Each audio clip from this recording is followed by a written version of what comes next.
Today is Friday, April 6, 2007, and we are here in the Angie DeBow room at the OSU Library on the campus of Oklahoma State University. My name is Jennifer Paustenbaugh. I'm Associate Dean for Planning and Assessment with the OSU Libraries, and I'm here with President David Schmidly, who has been the president of Oklahoma State University from 2003 to 2007. And we're here just to talk about some of the highlights of his administration and some of the things that have gone on the campus for the last 4 years. And I know that when you came here, I heard you say several times that you wanted to be a president of a land-grant university in a state where a land-grant university was really making a difference. And could you elaborate a little bit on that? Well, the land grant system really touched my life from the time I was a young boy all the way through my development as a professional. I was born and raised on a cotton farm, and we relied extensively on our county extension and our home demonstration agents, what were part of Texas A&M's land grant program. So when I graduated from Texas Tech, I went to the University of Illinois, which was the first land grant university. And then when I graduated with my PhD from the University of Illinois, I was hired at Texas A&M, which was Texas's land grant university. And I was hired into the College of Agriculture and Life Sciences, and I had an appointment with the Texas Agricultural Experimentation Extension Service and the university. So you were thoroughly indoctrinated. I was indoctrinated, and I'm a big believer in the land grants because their mission was to bring education to the masses, to the common people that typically couldn't access an education. And I think it's one of the greatest pieces of legislation ever passed in the United States was the establishment of land grant universities. And I think if you look at that and the GI Bill, those two pieces of legislation have probably had more to do with producing the kind of economy and lifestyle we have in this country than almost anything else, because it has provided us the opportunity for those people that want a college education, whether you're rich, poor, come from nobility, or just very common, it opened the doors of access for higher education. And I always said if I had an opportunity to become president of a land grant university in a state where it still mattered. Well, in Oklahoma it still matters. It matters because you've still got almost 40% of the people in Oklahoma that live on the land. They live in rural areas. There is still a very low percentage of the population in Oklahoma that has a college degree, much lower than the national average. So a land grant university that can serve these rural constituents and open the doors of education to them and provide access for more Oklahomans to get a college education is very important to the future of this state. And if you look at Oklahoma State, it has an office in every county in Oklahoma. It has 5 campuses, soon to have 2 more, one in Ponca City and one in Ardmore. It has a medical school that trains most of the rural doctors that practice in Oklahoma. So this university, this land grant university, is of enormous importance to the future of this state. And it's just been an absolute pleasure for me to spend 4.5 years here. It's just been a delight. And I have found the people of Oklahoma State to be very much like the people of Texas A&M. They embrace the land grant mission.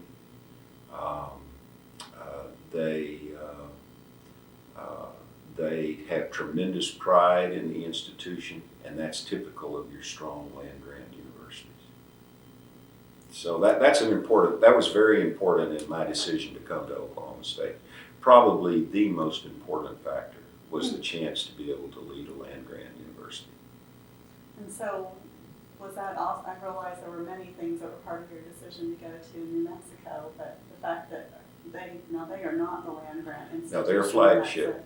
So this is a different phase in my career. Mhm. That was driven more by family and personal considerations, really. You know, my wife and I made a decision 3 years ago that we would eventually retire and move to New Mexico and live because of the landscape and the climate. Right, it's beautiful. It is, and it's the sort of landscape and climate that I grew up in as a field biologist that I really like, and it's where I want to live, you know. And then, and we had no idea the presidency would ever be an option for us there. Then my son and his wife decided to relocate to Albuquerque from Mexico, and they bought a home not a mile away from where Janet and I are. Oh, wow. So we have here a chance to go and work for 5 years in a place where we're going to retire. That's an enormous opportunity for a good retirement. But we also have a chance of reuniting our family. Our son-in-law and our daughter who live in Connecticut need to live up there a few more years, and then there's a chance they may relocate to Albuquerque. So this was just something from a personal point of view that we really felt was an option we could not say no to. Oh, absolutely.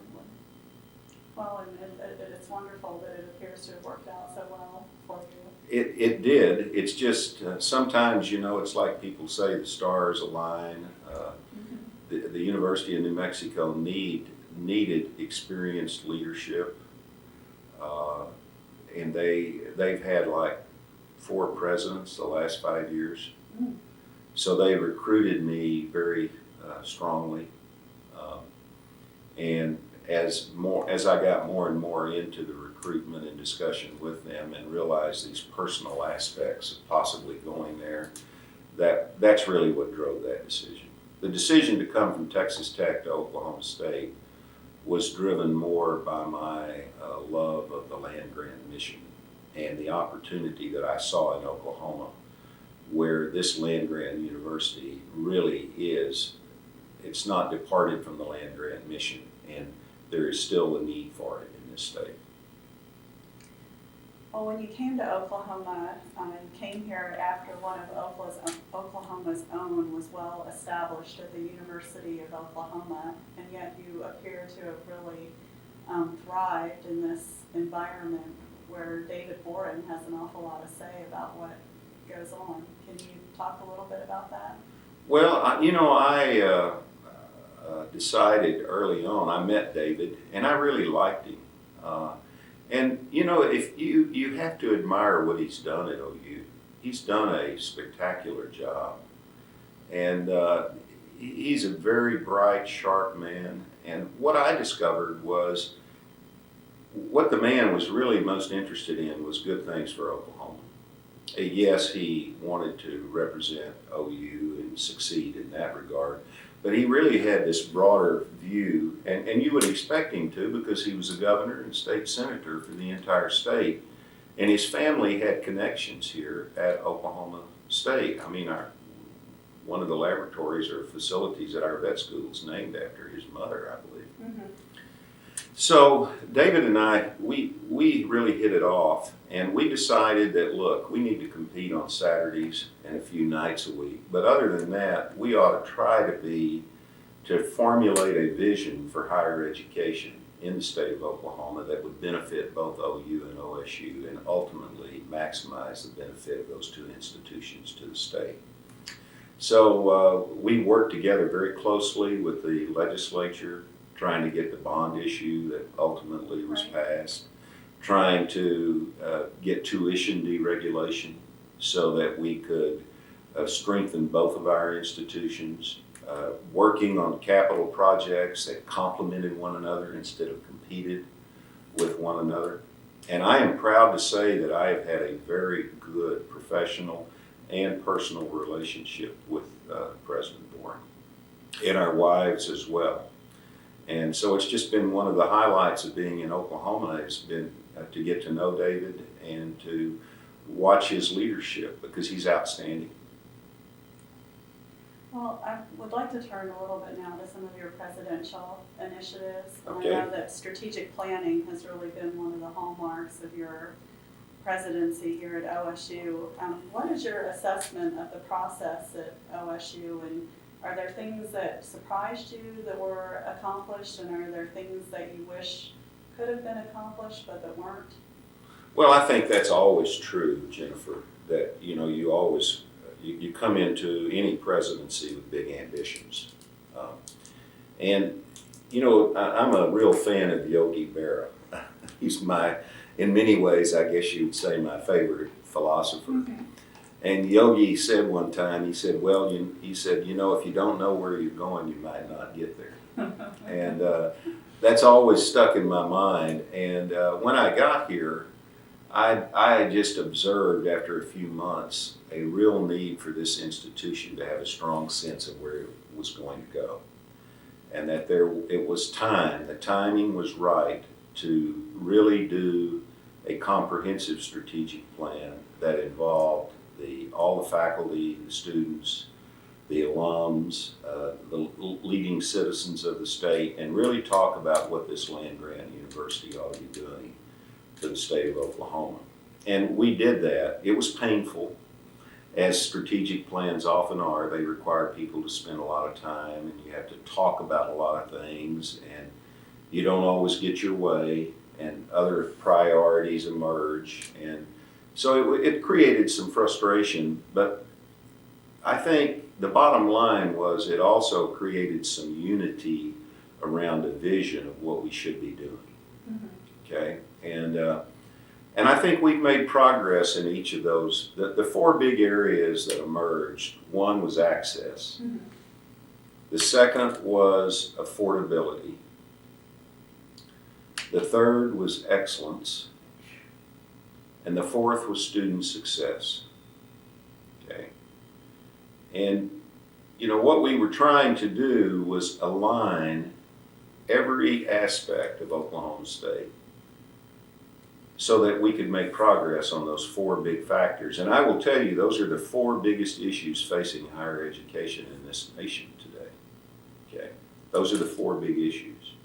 So what I wanted was a strategic alignment of the Alumni Association, the foundation, the athletic program, all of our branches, our Parents Association, which we started. I wanted every aspect of this university to be aligned around so we could really make progress in those four factors. And I think we have done that.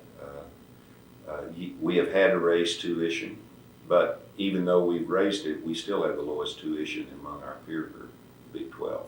So we're very affordable. Mm-hmm. We have improved the student body. We did that by slowly raising our admission requirements, but because we were a land-grant university, we did not want to turn the spigot of access off. So we formed a partnership with Northern Oklahoma College, and we created the Gateway program. So students that would not quite meet our new admission standards could go spend 24 hours at Northern Oklahoma College right here in Stillwater, live in our dormitories, access our facilities. But once they completed those 24 hours and hopefully were better prepared to succeed, they could transfer right into the university. And I think that program has been a success. Then we, on the student success side, we worked very hard to increase our graduation rate, to make sure that more of the students that we admit into the university stay here, they succeed, and they graduate on time. Right, and I think I read that the graduation rate has increased by like 7.7% since you came here. That's really a huge accomplishment. I think it is. We decided that we would measure the success of our strategic goals, and we would be very transparent in how we displayed those publicly. So we created what we call the academic ledger system, and it measures performance at the university as a whole, in each college, and down to each department. And we put that on our website. And so any citizen in Oklahoma can go look and see how we're doing. And if you look at that report card, as I call it, you will see that there has been major improvements all across the board at Oklahoma State. I mean, when I got here, we were definitely challenged in terms of diversity in our student body, diversity on our faculty, and diversity in the administration. And in this global world we now live in, it's very important that you educate students in a diverse environment. And so we have worked very hard to make improvements. The number 2 person that I hired to be second in command at the university was a woman, Marlene Straight, to be executive VP and provost. She's done a wonderful job. We started the Division of Institutional Diversity, and we recruited an outstanding African American, Carnell Thomas, to lead our efforts there. And we've made some real progress. I think there's been like a 47% increase in African American faculty, 20-something% increase in African American students since I came here. Numbers not quite that high on the Hispanic side, but nonetheless significant improvement. We've hired, there's been a 22% increase in female faculty since I came here. Well, those are really significant achievements in my regard, from my perspective. And I think they will really contribute long-term value to the university. I also felt that there were a couple of other critical issues. One was the university needed to do more to contribute to the economy of Oklahoma, both regionally and statewide. So we formed the Center for Innovation and Economic Development, CIED. And we formed it as a 501(c)(3), and it's been very successful. I mean, if you look here in Stillwater, there are a number of spin-offs that have come out of the university that have produced high-tech development here. Mm-hmm. We have started our National Sensor Testing Facility in Ponca City. That's a partnership with ConocoPhillips and a private sector partner, SAIC. And then we are going to have a wonderful partnership with the Noble Foundation in Ardmore when we open our new facility down there that will focus on biofuels and biotechnology, plant biotechnology research and development and economic spin-offs. So I think those have all been positives for the university. It will grow its research efforts and also strengthen its economic development portfolio. So I think we've accomplished a lot of what we talked about in the strategic plan. Not everything, and you would always like to do better, but we've given this university a vision for the future. It is achievement oriented now, it is ambitious, and I think it's well positioned for the future.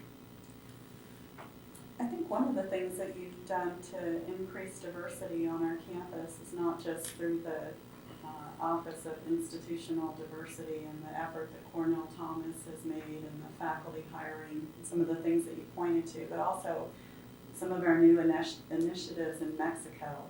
Could you talk a little bit about that and why you think it's important that Oklahoma State knows more about Mexico and that Oklahomans know more about Mexico? I sure can. Of course, coming from Texas and seeing the demographic shift and the northward spread of the Hispanic influence, when I got here, it was very obvious to me it would just be a few years before Hispanics would come to Oklahoma in sizable numbers and begin to impact the culture and the economy of the state.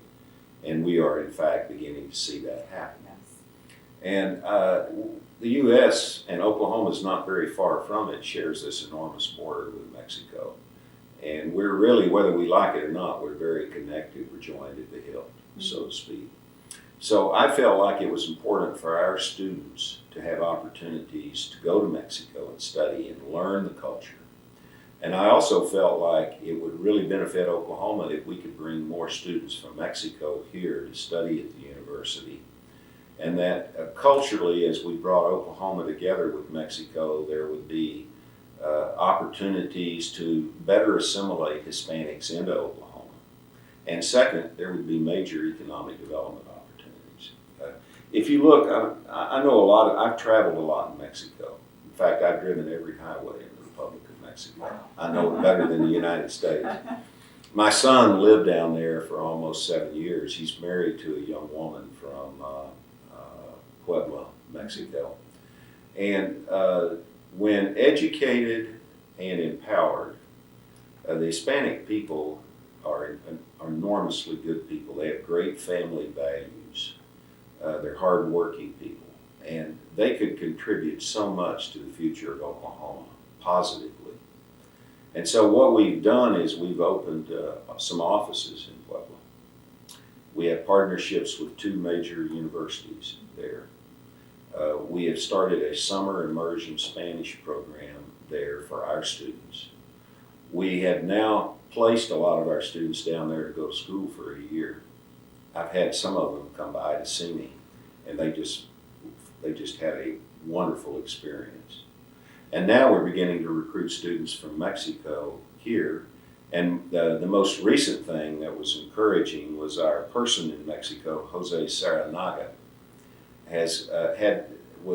he's really good.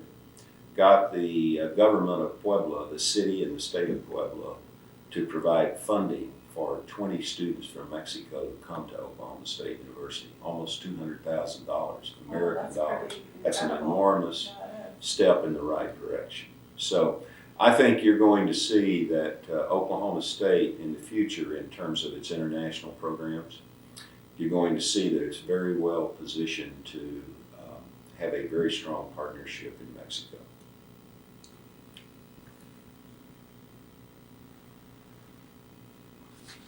We talked a little bit about strategic planning. One of the things I wanted to ask you about was the campus master plan, and really it wasn't since Henry G. Bennett's presidency and his great initiative with the 25-year capital plan that this institution has focused very much on the campus master plan. Can you talk a little bit about that process, and also, 25 years from now, what features are going to be pointed at as, this came out of the Schmidly era, like we point to the quads and the sort of unified architectural style as features of the Bennett era?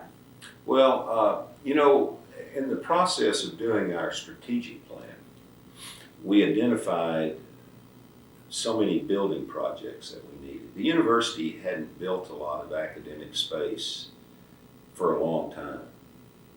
It also had a very degenerating infrastructure for its athletic programs. Okay, the football stadium when I got here, by any measure, was clearly the worst in the Big 12. And so we identified a need to do that. So you're going to do all this building, and then we went to the legislature and got a lot of the money, and then we got a lot of it from the private sector. Mm-hmm. So we realized we were going to build probably in the next 5 years, $500 million to $750 million new facilities. So we felt like it was time to revisit the master plan, build off the old Bennett principles, but make sure as we had this big growth and development that we would do it in a way that would be consistent with the architecture and consistent with the Bennett plan. And it was very painful, the master plan was. And I think it was primarily painful because it got into this issue of the athletic village. Right. And of course the creation of the athletic village involved purchase of land. It involved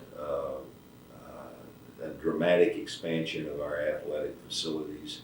And that's always a controversial thing. And If you go back and revisit the master plan, there was very little objection to any of the academic building. Right. Most of the controversy had to do with the athletic village. And when the dust is settled on this phase of planning at OSU, I have no doubt in my mind the end result will be a focus on the athletic village and the development of that as the primary thing that came out of this master plan. But the reality is, although that will be the focus, because I mean that's just the way the public is. Mm-hmm. If you go back and look at all of the building, it's just about equal between academics and athletics. Right. Well, I think the fact that it expanded the campus northwards and was in such a concentrated area that people will look at that, as you said, and not all these new academic buildings scattered around the campus. Right, but those new academic buildings are very important to the future of the university. This new interdisciplinary science building, the new architecture building, the new classroom building, the renovation of South Murray over here. All of these facilities are so sorely needed for the academic growth of the university. And we were able to get funding for all of those. And then, of course, thanks to the generosity of one individual, we were able to get a major gift that moved us in the direction of being able to accomplish the athletic village. And most of the controversy has settled down. People initially saw this kind of as a cheap land grab, I think, sort of a bullying approach. But I think in reality, the way it's been handled, we proved to people that was never the intention and never the case. People have been paid more than fair for what their property is worth. With the exception of maybe one individual, everyone is extremely satisfied. And we're able to now build these facilities that will really help the public image of the university nationwide and help its athletic programs and ultimately its academic programs.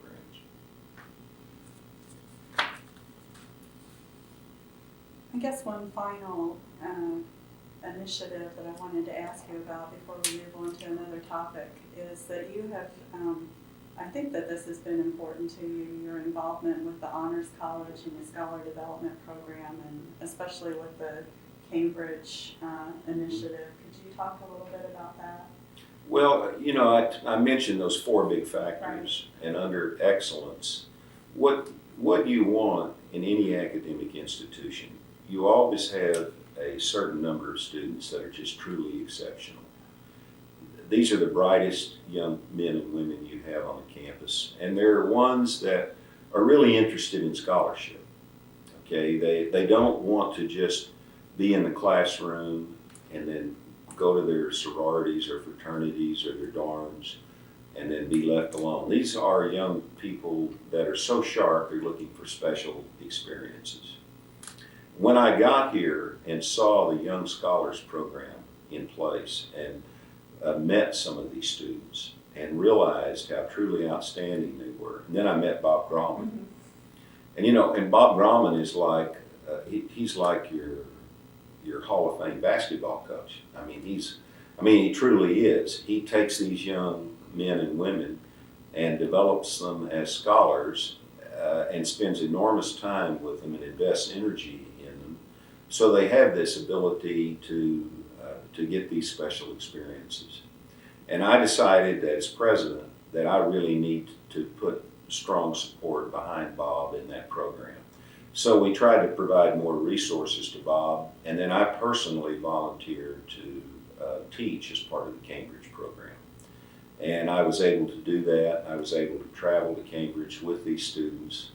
And then when you're around them, then you really get hooked. You see how bright they are and how wonderful they are. And I think one of the highlights at Oklahoma State, and I certainly don't deserve credit for it, Bob Grauman and many faculty that worked with these young men and women. But one of the highlights at this university is to look at these young scholars and see what kind of credibility they brought to the university, and what they've done in their personal lives as a result of being Oklahoma State students.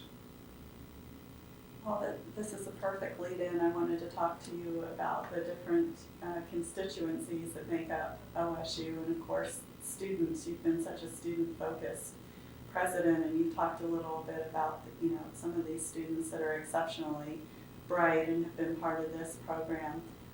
What do you think makes OSU students in general different, maybe from students on other campuses? I think a lot of it goes back to the land grant business. Many of them come out of these small rural communities. They're kids that they grew up on farms and ranches, working early in life, being responsible. They grew up in a church environment where ethics and honesty were stressed, and they grew up in some of the smaller schools where they participated in everything. I'm amazed at how many kids I meet here that played on the football team, the basketball team, they were in the band, they were on the debate team. Right. I mean, and when you do that, you develop confidence in yourself, but you also develop pride. Pride in being a good person and pride in being part of the family. And to me, what separates Oklahoma State from any place I've ever seen or been is the pride that its people have in the institution and the devotion they have to it. I mean, there is really something to this orange power. Yeah. I mean, it's not just a color people wear on Saturday. It is a piece of their heart and their love of this place. It's an expression of that. And you see it in the students. I mean, they come to school here, they fall in love with this place, they become devoted to it, and it matters to them. And that's why they get involved in it. I mean, the student organizations here are wonderful. The fraternity and sorority system here is probably the best I've ever seen. And look how close those Greeks are located to the campus. Mm-hmm. They are integrated as part of the campus, and they become, a lot of our campus leaders come out of the Greek system.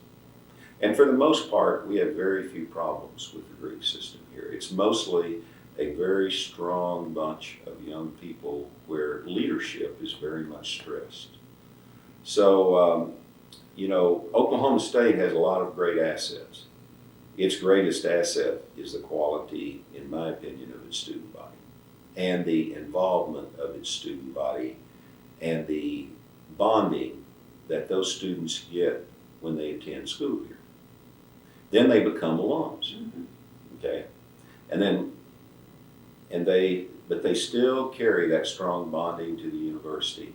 And then when they become successful alums, they want to give back and help the university succeed. Maybe the greatest example of the alum I've met in that regard is Ross McKnight. Okay, Ross grew up, he was a kid that didn't have a lot growing up. I think he was raised by an aunt, pretty much. He found his way to Oklahoma State, probably might not have gone to college had he not been able to come here. Got involved with student leadership, got into the Greek system, became student body president. Became very successful. And I don't think I've ever seen an alum of any organization anywhere, of any university, love a university more than Ross McKnight loves Oklahoma State University. I mean, and he will tell you when you sit down with him personally, and he will get teary-eyed about it. This place made his life, and it became his family. And that meant so much to him. He could have sent his kids. I've met them all. They're bright as can be. They could have gone to Harvard and Stanford and any university in the United States. He sent them here because of the value of the experience that a young person gets here. And I think that is a real testimony that so many Oklahoma State graduates send their sons and daughters and their grandsons and granddaughters back here to go to school. Right. And they do that because they look back at their time here and they see this place made a real difference in my life. And that's powerful. That's very powerful. Well, I have been really amazed at the number of fourth generation students that I met here. I mean, when you consider how young this institution is, that really is a very remarkable thing to see the number of people who, you know, it's just a family tradition. You go to OSU. Well, you know, a lot of those stories emerged when we did this book on the celebrating Oklahoma Centennial and the contribution of Oklahoma State to the state of Oklahoma, the contribution of our graduates. And if you go through that book, and it's a beautiful book, beautifully done book, the stories that come out of there are really powerful. And I think they really tell the story. That book tells the story of the power of a land-grant university in the state. Well, good. I'm glad you brought up the book because I didn't have it on my list of questions, and that has been a very visible. It is. It's a good book because you know, Oklahoma has a wonderfully rich history. It has a great history, and the land-grant university has been part of it before statehood. Mm-hmm. And to be able to look at that, look at the many contributions. I mean, our oldest living graduate lives in Arkansas. I think she's 107 years old, and she's interviewed.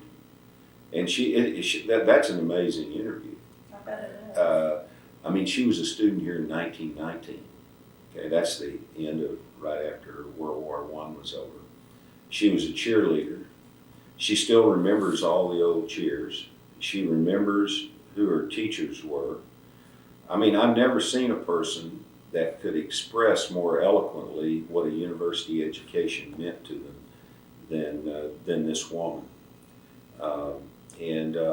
I think that's a wonderful story for people to be able to see about our university. Boy, I would love to have been part of that interview. But it was You would have really liked it. amazing. Well, we've talked a little bit about students. Let's talk about the OSU faculty. I know you've had a very interesting dialogue with our faculty council, and can you talk a little bit about that and just about our faculty in general? Well, I think the faculty here is very strong. I think it's not unusual that faculty councils and presidents have a little friction. In fact, it would be unusual that they didn't. Right. Okay. But overall, I have felt very good about my relationship with the faculty. For one reason, you know, I pride myself in being a member of the faculty. While I've been here, I've taught, I've published. I have a graduate student that I'm working to finish right now. I've given a lot of lectures to people's classes. The academics are the heart and soul of an institution, and I have tried to conduct myself as president in a way that respects and understands that. And I believe I have. I work very hard to improve the situation for faculty here, both from a salary and a retirement point of view. One of my concerns when I got here, and it didn't take me very long to realize there was a lot of faculty turnover. And in particular, a lot of the faculty that would come and stay a few years that looked like they could be really good. Mm-hmm. Those faculty were very easily recruited away from us. And when you asked them why that happened, was typically about salary and benefits, and particularly the fact that that this retirement system needed to be improved. So we worked very hard on those areas. We created this Restore, Reward, and Grow the Faculty program. Right. We had 100 vacant faculty positions when I got here. Most of those are gone now. They're filled. We have raised salaries, I think on average, right around 14–15%, and a little bit higher than the average of the Big 12 over this 4.5–5 year period. And we've begun to grow the faculty.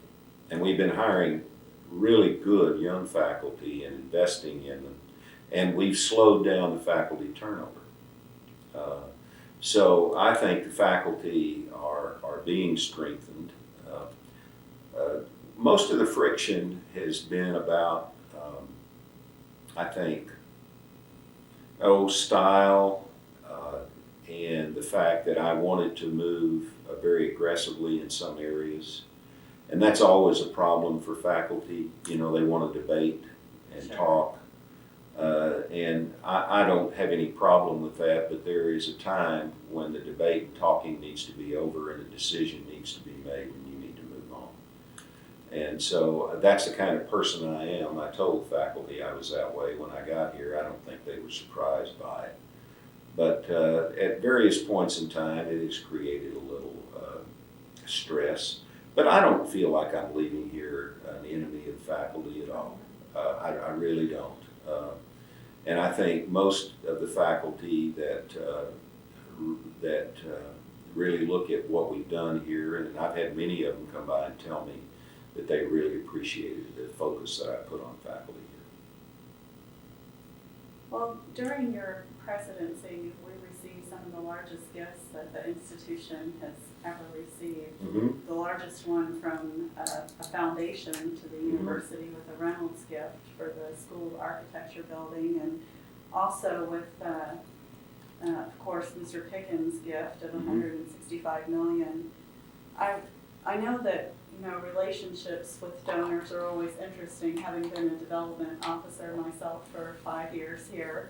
And, you know, the bigger the donor, sometimes the more interesting the relationship or the more challenging it is. Can you talk a little bit about, you know, some of our bigger donors and the challenges that have been presented to you in working with them? Sure. We have been fortunate to have many good gifts. You mentioned some of them, the largest gift from the foundation. We also had the largest gift from a private individual for a facility. That was Mr. Helmrich in Tulsa for Right. the Helmrich Advanced Technology Center. And then we had our first endowed college in the history of the university. That was Bill Spears for the College of Business. And then, of course, there's no question the largest gift in the history of the NCAA was provided here, and that was from Bill Pickens. With regard to the relationships, you always ask yourself, how do you get those kind of gifts? And I think the answer is, for us, is that we were able to, as a result of the strategic plan, show a very powerful vision of what Oklahoma State is capable of and what investing in it means for the future of Oklahoma and for the future of this institution. I know the Reynolds Foundation in Nevada had told us no up until I got here on virtually every occasion, and I think the reason was they had not seen that we had a strategic vision and a direction for how their gift would improve the university and improve the state. And I think we approached them that way very strategically, and we were successful. Walt Helmrich, he had been primarily a donor to the University of Oklahoma. Right. But Walt is a Tulsan, and I think he's very concerned about the future of Tulsa and the ability to get the high-tech sectors into Tulsa. And we were able to take that approach with Walt and get a very nice gift. And then Bill Spears, in many ways, Bill is the perfect donor, okay? He's a very gentle man. He's not a guy that tries to control things. He has, he made his gift. He's very involved. He's very supportive. And he has been a delight to work with. Boone, of course, I've had I would say there's no question, a mixed relationship with Boone. I like Boone a lot, and I admire Boone. Boone made his own money, he made his own way, and he didn't get there without being tough, and he's a very tough businessman. But I really like him.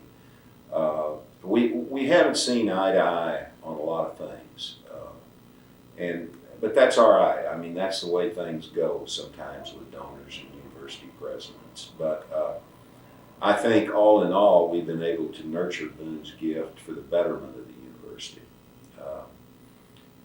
I think Boone had a vision that the first step in making the university better was to make its athletic program better. I would agree with that partially, but not totally. I wish we could have structured Boone's gift to where it had a little more impact on the academic side. He said that will come later. There's no question that Boone and I disagreed over the future of Hall of Fame and some other things that related to how this community felt about building that athletic village. It was my feeling that the university over time could not succeed without being a partner with the community, and that we developed the athletic village with the understanding of that partnership, and that it was important to keep Hall of Fame open for the community. And that maybe over time we could move in a different direction, but in the short term it was important to keep that artery that most people believe is so vital to Stillwater functioning. And I don't think Boone particularly liked that decision. When we were talking about the athletic village, we had a lot of hard public meetings.